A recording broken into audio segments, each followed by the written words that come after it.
PJ Bupati Aceh Utara, Dr. Mahyuzar, gelar apel dan launching 10 juta bendera merah putih di lapangan kantor Bupati Aceh Utara di Landing Lok Sukun.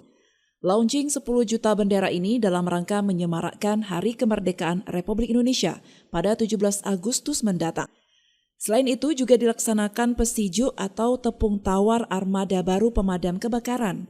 Selain itu, bantuan mobil tangki untuk kebutuhan suplai air yang juga dibutuhkan guna mendukung berbagai kegiatan di wilayah Kabupaten Aceh Utara juga didapat dari bantuan APBA Provinsi Aceh. PJ Bupati Aceh Utara berharap dengan bantuan ini jika terjadi kebakaran akan lebih cepat penanganannya.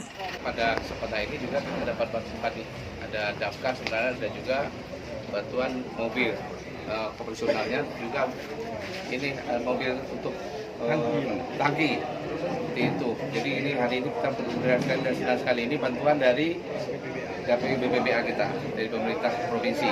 Jadi artinya apa? Ini mensupport untuk menjaga safety kita di Kabupaten Aceh Utara, sehingga apabila terjadi bencana dan sebagainya yang kita doakan tidak terjadi, tapi akan cepat dilakukan, terutama untuk yang kebakaran pelayanan kepada masyarakat yang terkait dengan kebakaran. Dari Aceh Utara, Tim Liputan melaporkan untuk Puja TV Aceh.